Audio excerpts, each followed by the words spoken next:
Hello, people. Welcome to Jaby We Met. I am your host, Jaby We.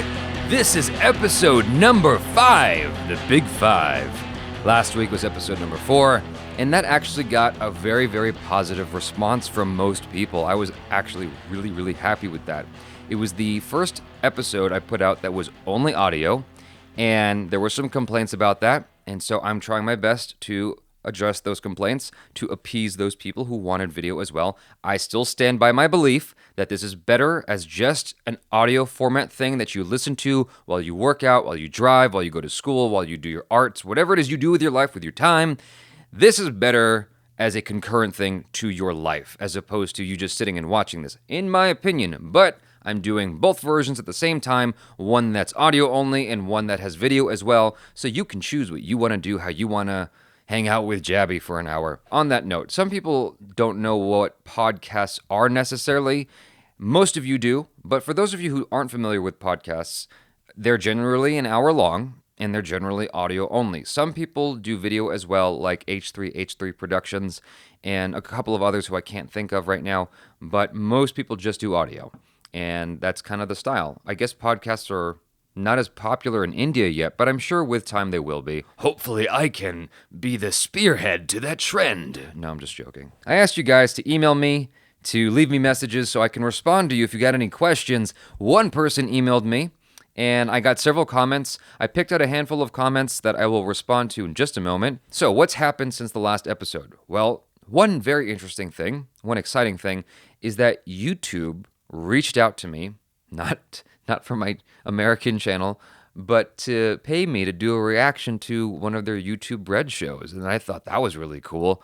Achara submitted us for that on a, what do you call those? Brand deals. That's what they're called. And yeah, they got back to us and they said, yeah, we want to move forward with you guys on this. We'll go ahead and do this. And I was like, oh, okay, that's new. This is exciting. You should be seeing a video hopefully next week. But yeah, YouTube paid us to do a YouTube Red reaction. That to me is a little bit of a success. That's really cool. I was very happy to discover that. I watched a movie not too long ago called The Disaster Artist. You may have noticed this if you follow me on Twitter, because I have a Stardust review that I put out that, it sends out a tweet. Anyway, The Disaster Artist. If you've never heard of this movie, it is about the guy who made the movie The Room. Now, let's assume you don't know what The Room is. The Room has been kind of unanimously voted the worst movie of all time. Now, I personally can think of other movies that I would rather not watch ever again that are far worse, but it's kind of like agreed that it is the worst movie of all time because anything a bad movie could do, this movie does. All of the things that bad movies do, it does it all in one film. It's remarkable, actually. And so it's one of those things that's so bad, it's cool. It's so bad, it's hilarious and entertaining. It's so bad that it's remarkable. And so James Franco, if you guys don't know who he is, he was in the Spider-Man films with Tobey Maguire. James Franco acquired the rights to the book about the movie The Room and turned that story from the book into a film, The Disaster Artist. Now, the movie The Room was made by a guy named Tommy Wiseau. And the reason I'm going through all this, there's a reason for it. I'll just kind of stick with me. Tommy Wiseau is an interesting character who, for lack of a better word, was kind of delusional about the kind of movie he was making and about his own talents as an actor. He thought that he was a movie star like Brad Pitt, and he thought that his movie should be Oscar nominated. He paid to keep it in theaters for 2 weeks so it could be in the running for an Oscar. Like, he's just really delusional about his state of affairs. Let's just put it that way. Obviously, he's embraced his movie being the worst movie in the world because he's made a whole career out of it. He's made a whole living out of it. Like, his movie was made for $6 million. $6 million. Independent film. And it grossed $1,800 in those first 2 weeks that he paid to have it out. So he lost a shit ton of money. But because it gained a cult following where it's getting like midnight shows sold out all the time, I'm not even going to talk about how much money he's made off the thing because nobody really knows, but everyone knows he's made a profit. It's insane. And he's made even more of a profit because James Franco acquired the rights to his story, made a movie about him. Now, the reason I'm bringing this dude up, not just because I watched it, is because his story kind of taps into a very real fear of mine, which is being delusional. What if What if I'm being delusional? Like, what if I wrote a story and made a movie that I thought was amazing, the best thing since, whatever, since Citizen Kane, since The Godfather, since Gangs of Wasseypur, since PK or Three Idiots? Like, what if I thought it was the best thing since any of those things that I love? Or Whiplash, that's my favorite movie of all time. And then I come to find out that it's really awful. And I had no idea all along the way. Somehow I got to the finish line only to discover that my script, my acting, the movie, everything was awful. That would be horrible. That would be so horrible. And it's just like I can't imagine how Tommy Wiseau must have felt upon initially realizing just how people felt about his movie that he found to be so precious and artistic. It seems like he's cool. Like, he's done guest spots on things, and apparently he's a really nice guy, and he's fun to hang out with. So he took lemons that life handed him and turned it into lemonade, that's for sure. But yeah, being delusional is something that's so scary because you wouldn't even realize that you're doing it. I hope I'm not giving you guys like a panic attack as you're listening to this, and hope maybe you guys think you're delusional all of a sudden. No. It takes a very special kind of person to be that delusional, I think. Maybe I am that person, though. Maybe I am that delusional. I think I'm more the kind of person to doubt myself more than I am the kind of person to think that what I did was amazing, because I come from a perfectionist perspective. Oh, that reminds me, there was a comment that got blocked last week automatically because it had some language in it or something, and I thought to myself, this negative comment needs to be read on the next episode. I need to respond to this because why not? I'll read the positive comments first, or the ones that I've selected, and then I will go ahead and read that comment. I think I'm going to start with the big one. I'm going to start with this email that was sent to me by a fan. I think he left a comment first, and then I said, if you want to talk about this in an email, go ahead and send it to me. Full disclosure, if you guys send me an email, I'm going to read it on the next episode, potentially. If you leave a comment, it will potentially go on the next episode. Just, want to put that out there so no one's like surprised when they... Now, the thing is, it's important you let me know whether or not I can say your name on this program, and if you don't tell me, I'm not going to say your name just out of precaution. Now, if you're leaving a comment, I'm going to say your name because that's public anyhow. But if you're sending me an email, that's more private, and I'm less inclined to say your name if you don't give me permission in advance. Let's read the email.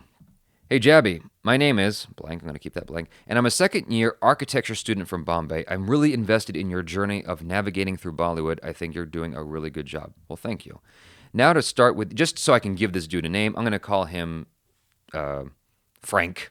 Let's just call him Frank. So... that's one of my favorite names to use. Now, to start with the issue, you know that it's a huge deal for most Asian parents for their kids to do well in school. I'm going through something very similar, although my parents aren't very concerned about marks personally, but for the sake of society, they want me to do well. My dad is kind of an all-rounder. When he was young, he was good at sports, music, and as well as studies. I constantly feel like he and everyone else wants me to become like that because he feels like he didn't do enough. Wow, that's I think that's how most parents are. Most parents that care anyway, like they don't feel like they did enough and they want their kids to succeed them. They want their kids to do bigger and better than them. I don't come from a very wealthy family, and so being successful has always been a priority. It's funny that he's saying that because success is actually one of the things I really want to talk about today. I don't come from a very wealthy family, so being successful has always been a priority, but no one wants to believe that money can come out of art as well. Yeah, that's a common belief.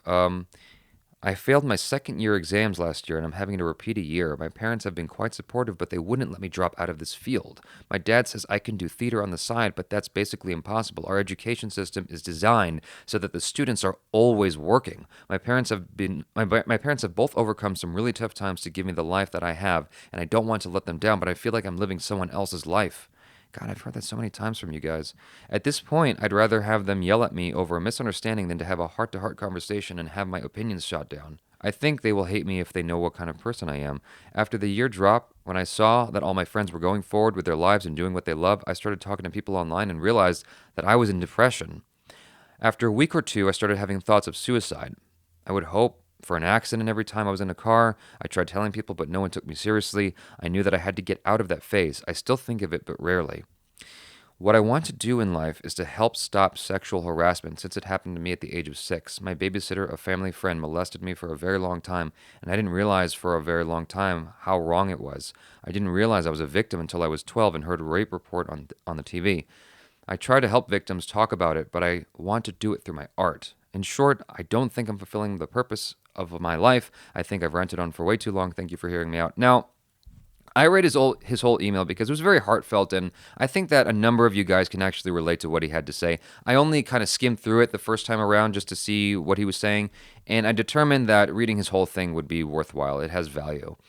I think that it's very common, especially in India, from what I'm understanding, that kids who want to do this thing that is not the norm, that isn't guaranteed success, can lead to a lot of conflict at home. And I get where your dad's coming from about wanting you to do it on the side, because he's essentially hoping that you give it up. He's essentially hoping that you kind of abandon that in favor of something realistic, because your expectations are very unrealistic to him. Now, like you said, you're living someone else's life. You're living the life that your dad wants you to live. You're living his life that he's living vicariously through you, so to speak. Hopefully that's not confusing. And I'm sorry. I'm genuinely sorry that you're going through that, man. I know that that must be tough, and it's hard, and you feel trapped in that situation. And I know that feeling. It sucks. It's like you feel like you understand what you want to do with your time in your life, and if you could just be free of these constraints that other people are placing on you, just maybe you could get it done and make it happen. I get that feeling. I've been there, man, and I think a lot of us have. Now, I'm not going to tell you what to do, but I'm going to tell you that you have to ask yourself some serious questions, and you have to decide what's going to hurt more 10 years from now, 15 years from now, 20 years from now. What will hurt more? What are you going to be more like? You shouldn't be afraid of your parents. You should be afraid of yourself 20 years from now and the anger you're going to feel at yourself, because you can't take this back. Once today passes, it's past. There's no taking it back. There's no rewinding. You can't go back a chapter. It's like it's just going to pass, and you kind of just have to take those experiences with you and move forward from there. You can't change it. So all you can do is control what's in front of you right now. Now, your parents probably will be very upset with you if you confront them and tell them, look, this is who I really am. This is how I really feel. This is what I want to do with my time. And if you really believe in yourself and you have a game plan for how you can make it happen, you'll see success on the other side of that. Where there's a will, there's a way. And if it's not exactly what you have in mind, another kind of success will spin out of that. You'll find something else in that. You will find a new life in that. I mean, even this thing with YouTube isn't exactly what I planned, honestly. Like, my game plan was totally different. Me having an audience with that is mostly comprised of Indians was not my game plan. It happened, and I just embraced it. I just went with it. And so I think that even if it doesn't go exactly how you want it to, something will come along the way that you can embrace, and it will change your life, and you'll be happier, so much happier than following the path that your dad's laying out for you. Now, that being said, you still can possibly find happiness in the path that your dad wants you to follow, but you will surely have some kind of regret that you're going to have to wrestle with and confront and get past, and it's not going to be easy. Even I, who has mostly been stubborn following my own path, I deal with regret sometimes. I try to kill it. I try very hard to ignore it, but regret still persists sometimes, and you got to deal with that. Now, the whole thing about sexual harassment. I'm going to talk about something that I have not talked about anywhere else before, publicly. I'm going to talk about something that happened to me when I was a kid. And I haven't fully dealt with this myself. You decided to share, Frank, you decided to share your story, so I'm going to share mine. And I've only shared this with very close friends. Right now in the States, I don't know if this is around the world, but right now in the States, we have the hashtag #MeToo, I believe, is the name of the movement, where a lot of women, even men, are coming out talking about how they've been sexually harassed and whatnot, mistreated, raped even, like really bad things, really offensive things that, people in positions of great power have done. I'm going to talk about this for the first time, and it's like, not to keep the suspense going, I apologize. It's just kind of difficult because I haven't ever talked about it publicly, and I didn't want to. Like, I saw everyone on Facebook kind of coming forward and talking about this thing that's happened to them, and I'm like, what's that going to do? Like, what's that going to do? And I kind of get it on an intellectual level. Like, by everyone talking about this, we're more aware of how prevalent these issues are. But at the same time, like, I don't want to share my business on that. It just doesn't seem like it's going to add anything or help in any way. So what happened to me was this. My uncle was babysitting me. And let me keep this as brief as possible. I don't want to really dive into this because it might make me really uncomfortable and make the rest of this podcast difficult to do. The short of it is I was molested when I was a really, really, really young boy. And when it happened, I didn't know what was happening. I just knew that something was inherently wrong. Something was amiss. Like, that wasn't supposed to happen, I think was my thought. Like, that's not how this is supposed to go. Like, I didn't need that to happen. That was my thought process as a kid. Not exactly like those words, obviously. I didn't have that level of intelligence as a kid, but that thought is essentially what I had. And only years later did I realize, oh my God, like, I was molested as a kid. And that was wrong. And ever since then, I haven't been able to, like, look at my uncle the same way. And I still have to be in the same room as him sometimes. Now, it being an Asian family makes this a much bigger conundrum because I talked to my mom about it. And my mom's whole thing is, like, she doesn't want to cause issues in the family. It would be better to just sweep it under the rug. But I know my uncle knows that I know something, and that my relationship with him is totally not the same as it was before because I don't even greet him when he comes in. When he tries to talk to me, I don't even look at him. I, like, glance his way and look away, and I move to the other side of the room. He knows something's off, but he doesn't exactly know why. And with this whole Me Too, #MeToo thing, like, I'm sure some part of him's wondering if I'm going to confront him or do something to, anyway. I haven't decided what to do with that yet. I don't know if there's any point. It's like, what is that really going to do? But I did have a fear that maybe he sexually abused, one of my younger cousins or something like that. I have yet to talk to my cousins about it. I didn't know if I should. It would, like, to talk about it would reveal my thing, and maybe nothing happened to them, and now I'm just making shit weird. I don't know. I do need to. You saying that to me reminds me now that I do need to have some kind of conversation with my family. I just haven't figured out how to go about it yet. And I know that a lot of people get sexually harassed when they're young, and they're helpless, and it's gross, and it's disgusting, and it sucks. It's the worst. And I'm sorry that you went through that, is all I can say. So anyway, I've taken up a lot of time talking about this email. Hopefully that gave you some direction, Frank. Hopefully that helped you out a little bit. I know it's difficult, but let me tell you something. It's never going to get easy, and doing your dad's path is not going to be easy either. All of it's difficult. All of it's fucking hard. You just have to figure out which hard path you want to take. So let's go to this, the comments that I saved. Srinidhi Srinivasan. I'm butchering that. I'm sorry. Hey, Jaby, you're great at reviewing and reacting, but I feel what makes you stand out as a YouTuber is the fact that you're so open and genuine with your words and your speech that listening to you feels like there's an actual person next to me having a conversation with me. I have a really short attention span. You made me listen to for an hour. Guess that counts as a miracle. Also, the perfectionism is something I could relate to on a very fundamental level. I'm an architect, and I take a really, really long time to design because I tend to focus on the details and try to make every tiny thing perfect. It drains my energy, sad face. It's a tough life. So, the reason I highlighted this one is mainly because he said he listened to the whole thing. And I did notice, like, people leaving certain comments that indicated they listened to the whole thing for the entire hour. And that really made me happy that people actually took the time to listen to the whole thing. The fact that he has a short attention span and listened to the whole thing is even more impressive. That made me really happy. I don't know what happened. Something happened in my kitchen. I don't know if you guys heard that. Anyway, perfectionism. I don't want to talk too long about perfectionism, but it's one of the most brutal things to possess in your personality. It's awful. And if you are not a perfectionist, that's good. That's probably a really good thing. Apparently, people who aren't perfectionists actually accomplish more because they're just turning out more. And you might actually learn more if you're not a perfectionist because you're turning things around quicker. So my advice to you is if you can find a way to dial that back by like 5 to 10%.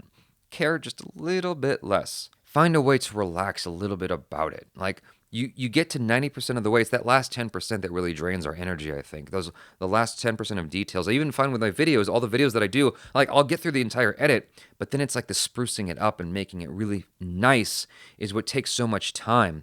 And I have learned to dial that back a little bit, It's still really hard, though. It's like a very intrinsic part of my personality. And I don't know how old you are, Srinidhi. You're an architect, so I imagine that you're at least in your mid-20s, maybe late 20s. Now is the time to work on that. Because once you pass 30, it's so much harder, from what I understand, it's so much harder to correct things in your personality. And life is short. Try to keep that in mind whenever you're a perfectionist and scrutinizing over every detail. Life is short. Tomorrow it could be over. So try to keep that in mind as well. Do you want to spend your whole life scrutinizing over details or moving forward with other things? Hopefully that helps a little bit. Not that you were looking for advice, but it's free. It's here anyway. Sufyan Ahmed. About talk of psychology in India in a day-to-day life. Most Indian parents don't give a shit about psychology. They fail to understand that different kind of upbringing and family thinking or environment have a major effect on their child's overall development and personality. For them, child is behaving in a certain way because of everything he notices in the outside world and not what he feels and faces at home. I don't think that's just India. I think that's common around the world. I think that's a very common thing everywhere.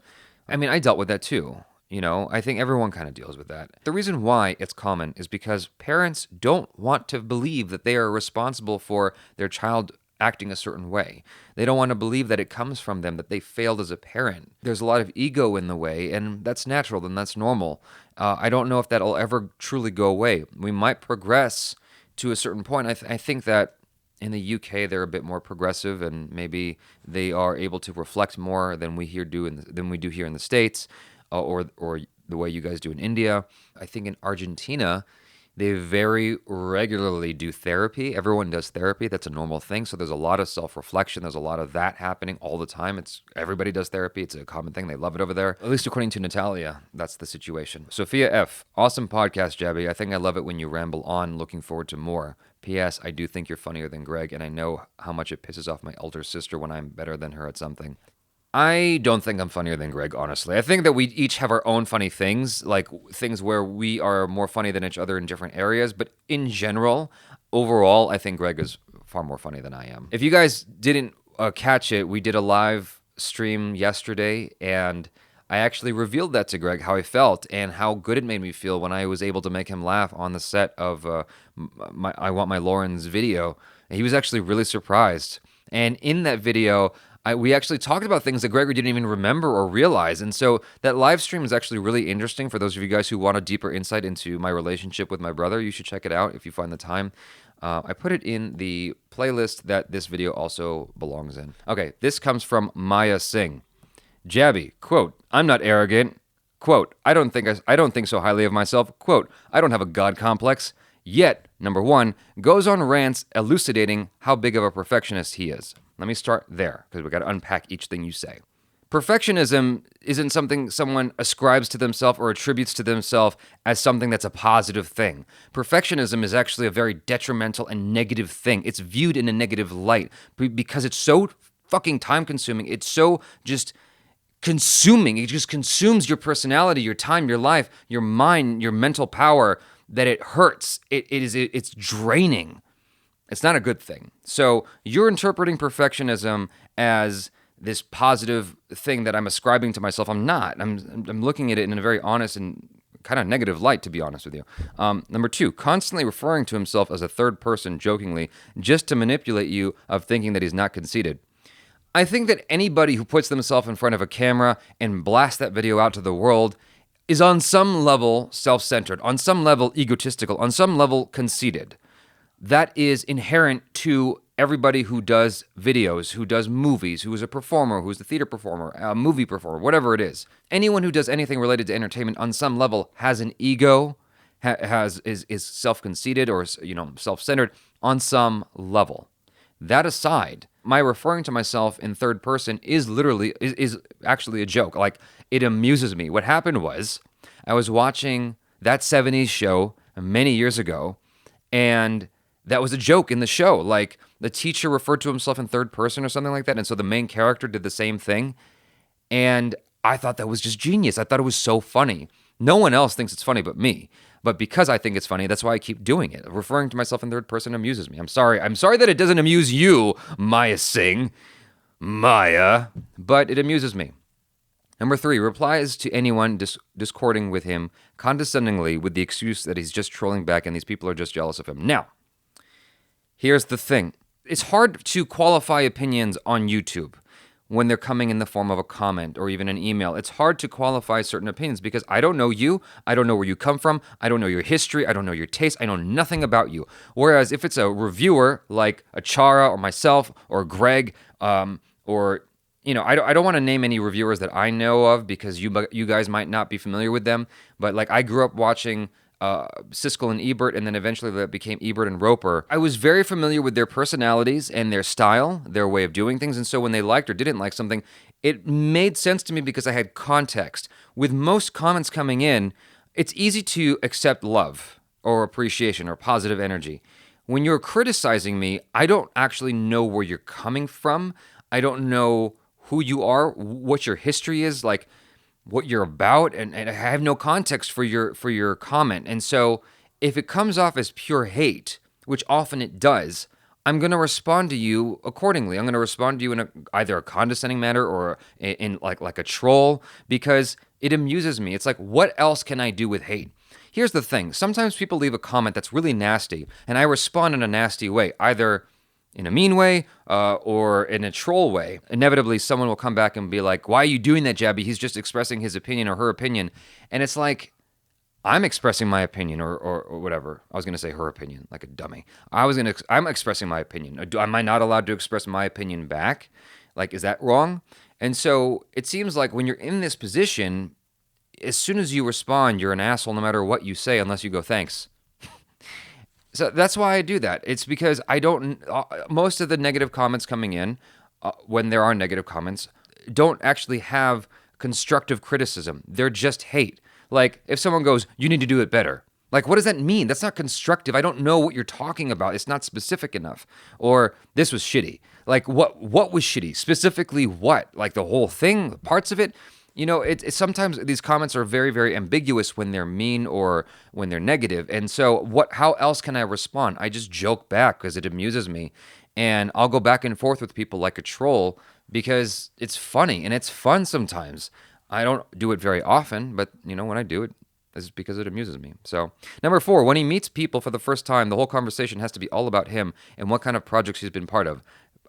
In parenthesis, the TVF office visit was a great example of that. Okay, look. When people meet me, oftentimes I have no idea who they are. Like if someone says, hey, Jaby, and they come up and greet me, I don't know who they are. More often than not, when I meet someone for the first time, I'm actually asking questions about them. I encourage anybody listening to this who has met me in real life to comment to that notion. If you've met me in real life, tell me, what did I say to you? How did we interact? How was I a jerk? Was I nice? And what did I ask you any questions about you? Like, what was it like? I'm curious. I'm curious as to how I come off to people. Because in my mind, I try to be as nice as possible, and I ask questions about them because they obviously know who I am. I don't know anything about them. And this thing with TVF, I don't actually know what you're talking about without watching the video again, and I'm not going to sit through that 20-minute video right now.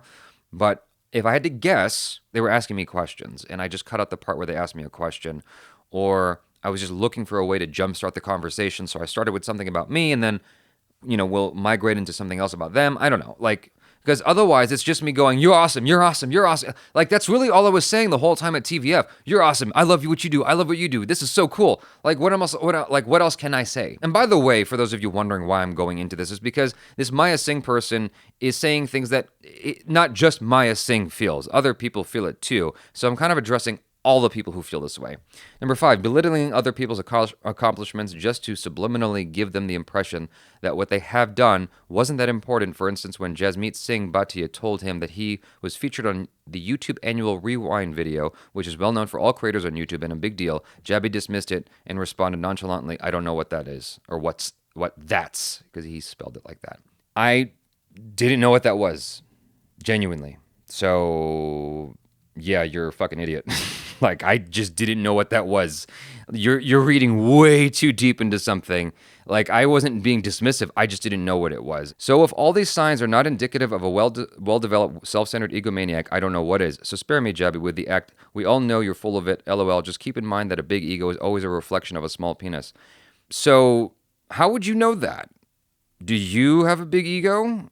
And is your penis small? Like, how did you figure that out? Are you the penis inspector whenever you come across someone with a big ego? So you're a penis expert, are you? You know exactly what they all look like. So that doesn't reflect well on you, pal. Those are the comments. I started with the positive, and I ended on that one negative one, but I still spun it around. I think. I don't know. Maybe I just made myself out to be more of a jerk. Who knows? Maybe we are all jerks and penis inspectors. Who knows? Now I can talk about what I wanted to talk about, which is success.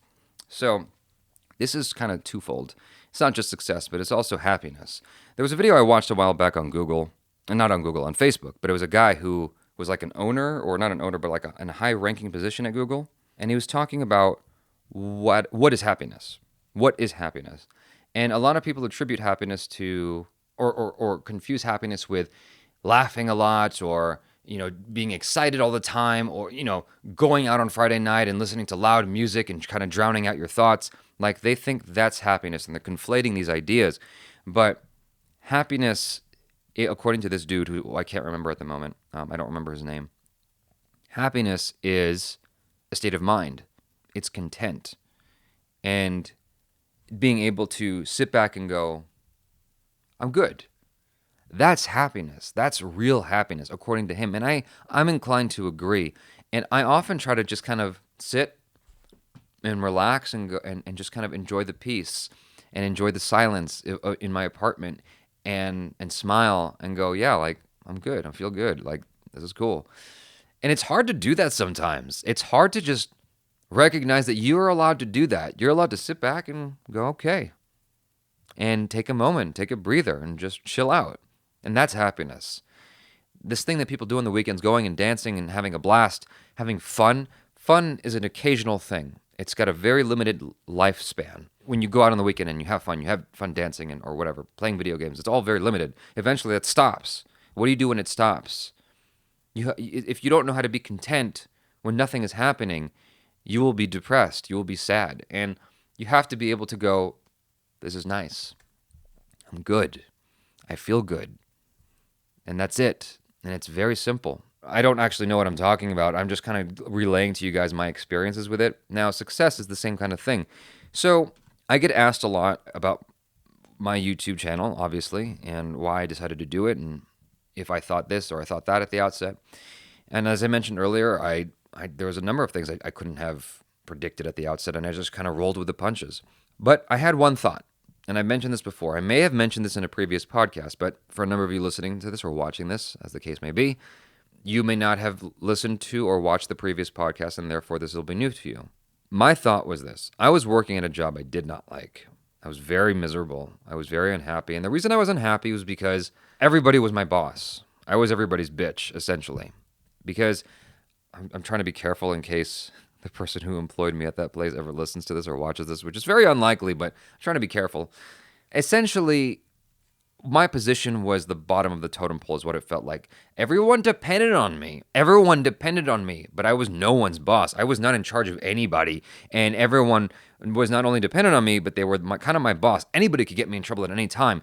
And while that may not be such a big deal, like from the outside, you may not think it's a big deal.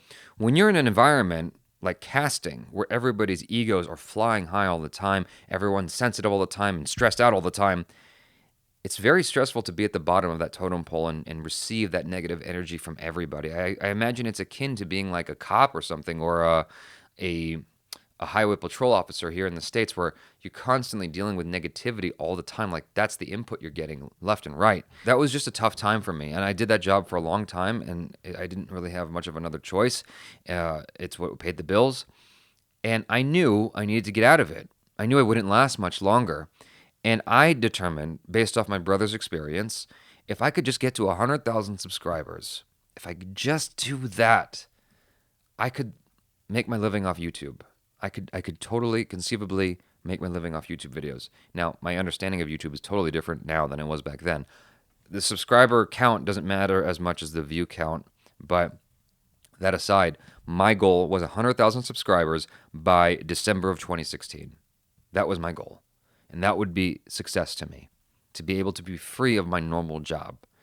And I managed to hit 100,000 within 3 or 4 months because I was very, very dedicated. I came across something that no one else was doing, at least not like the way I did it, I guess, or whatever. Like I don't know what it is that made my videos more special than anyone else. Like because I know that at the same time, Tama Puck was doing it. Like I think Tama Puck actually started before me because I looked at his earliest videos with Indian content, and his came out just like maybe a few weeks before mine did. For whatever reason, mine's the one that really took off and gained a lot of success. He gained success too, not to the level that I did, and I don't mean that in an egotistical way. I mean that just by the numbers, just sheer numbers. I don't really know what made mine any more special. Maybe it's because I don't want to go into thinking of why. You guys can tell me why if you feel like it. But what matters is I worked really hard and I put my nose to the grindstone. I did it all the time, every day. It's like I lived and breathed and ate YouTube. And I managed to hit 100,000 like a lot quicker than I thought I was going to. And by the end of the year, I actually got to 300,000. And now we're coming up on 500,000. So to me, success, it was 100,000. And now it's all about maintaining that success. People go, how do you feel? You're about to hit 500,000 subscribers. And I'm like, it's cool. Like, I don't really think about it anymore. I'm in that perpetual state of success and just kind of trying to maintain that to the best of my abilities. Because even though I'm in a position of success, like, in my opinion, this is success. I get stressed out a lot. I get stressed out all the time. And I think the next level of success for me with regards to this channel is to get to a position where I'm just having fun and I'm not stressed out.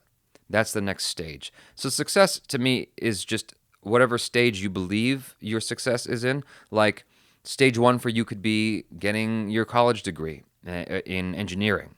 And then after that, landing a really successful job.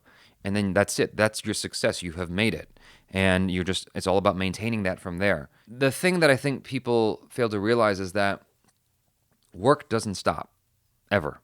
And it shouldn't. It shouldn't. You have to be like a shark, always moving, always moving.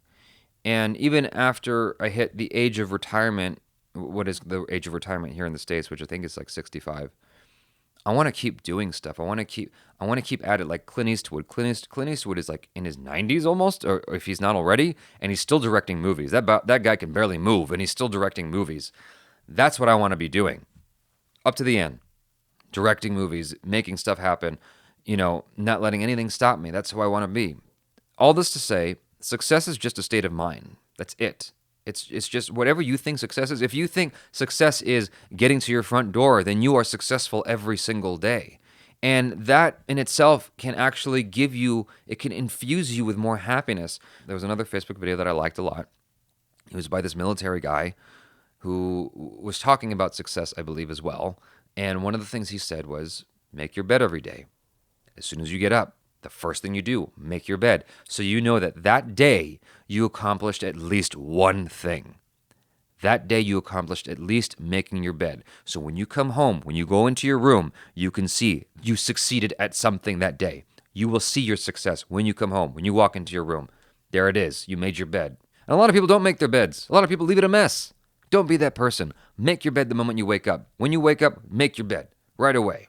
What I want to talk about next, and I think this will be the last thing I talk about, and then I'll wrap this video up. What I want to talk about next is if you guys are struggling with something, I may have mentioned this in another video, but if you're struggling with something, I wanted to give you a little bit of advice on how to deal with it. There's this thing called morning pages, and I apologize if you've already heard me talk about it, but I want to talk about it again because I believe so strongly in it. If you've never heard of morning pages, what it essentially helps you do is to clear your mind out. It helps you to dump mentally.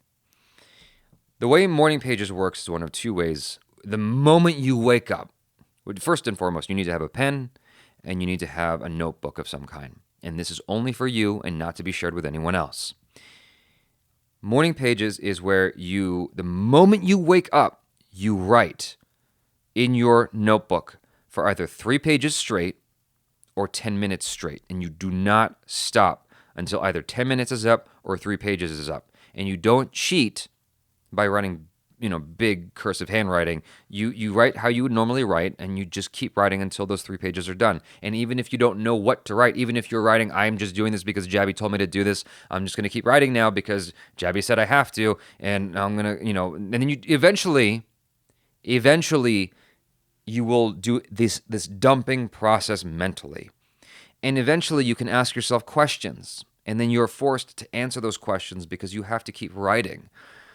I was in a short-term relationship, I could say, back in March of 2016. It was March or April, I can't remember.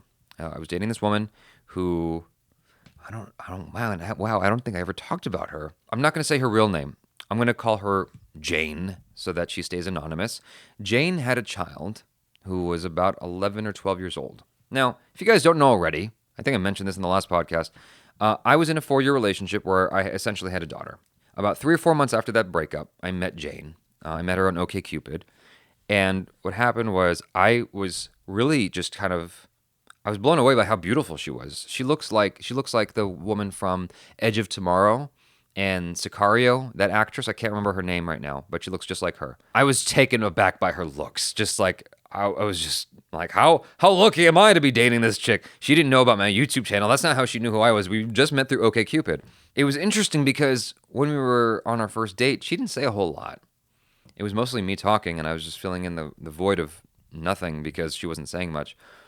But apparently, I found out later on, like, she wanted me to kiss her that night, and I just was too chicken shit to do so. I'm generally chicken shit when it comes to the first kiss. Like, I just so am. Like, it just freaks me out. Like, what if she doesn't want it? There was another person who was actually a guest on my channel after we went on a date. We decided to just be friends. But apparently, like, she wasn't expecting me to kiss her when I did, and that kind of bothered her, even though she was actually the one who kissed me first. That was an example of, like, me thinking there's an opening, maybe I should do it, I go for it. Turns out, no, I shouldn't have. What the So, anyway, back to Jane. We go out, a number of times, and it turns out she really likes me. And Jane was working at a job that was barely enough to pay for herself and feed her kid. And she was living with, I think, her brother or her cousin or something. What I realized was that I was essentially dating my ex-girlfriend, because my ex-girlfriend started out the exact same way. Her job wasn't really paying many bills, and she was barely able to take care of her daughter. And so here's me kind of reliving history, and that was already a sign that maybe this wasn't a good idea. But it seemed like she really liked me, and I was really into her, and it seemed like we could grow together. So I was trying my best to just embrace it. What I realized was that she wasn't the most responsible person. And what I tend to do when I'm in a relationship is I tend to own the whole thing, as my therapist told me, where I'll own the responsibilities of both sides. And meaning, if my girlfriend puts herself in debt, I'm going to feel guilty, I'm going to feel responsible, and I'm going to want to give her money to help her get out of that debt. Even though that has nothing to do with me, even though it's not my problem, I'll feel compelled to help her just so she's not in debt, because if she's in debt, I feel like I'm in debt, and I don't want me to be in debt, so I'm going to get her out of debt. It's a stupid thing. It's a really stupid thought process, and I don't know where that comes from. But what happened was this. Jane went to a concert of some kind. Let me tell you how I received this information. Jane told me she got into a car accident. And I was like, what? How'd that happen? And she sends me a picture of her photo, of her car rather, and the car was like dented right down the middle of the front. And I was like, how did that happen? She was like, I was going too fast in a parking lot. I was like, how did you go too fast in a parking lot? And I found out later on, when she came over again, because I guess she didn't want to tell me because she knew it might bother me, is that she was drunk behind the wheel. It really upset me because her car was totaled and she needed to get a new car, and she didn't really have the money to get a new car. And I'm like, you're a mother, you're a single mom, you have a job that barely covers your bills, and you're drunk driving, and now you need a new car. And suddenly I felt like I had to somehow help her through this, and I realized, no, this is not my problem. Like, I didn't create this problem. Like, she's doing this. And if I stay with this person, it could lead to me being very miserable. And so what I did was I went into my morning journal, and I started writing, and then I asked, should I stay with Jane? No. That's what came out. And then I had to explain it to myself. And I realized that right then and there, I can't ignore this. Like, my my subconscious, or whatever you want to call it, my stream of thought, consciousness, it spoke for me. And it said deep down, I don't want to stay with this person. And it's better to be single than be with someone who's irresponsible and is going to essentially place a lot of burdens on your life that you don't need right now. It might sound cold-hearted to a number of you guys, but it was the most responsible thing I could do is to step away from that relationship.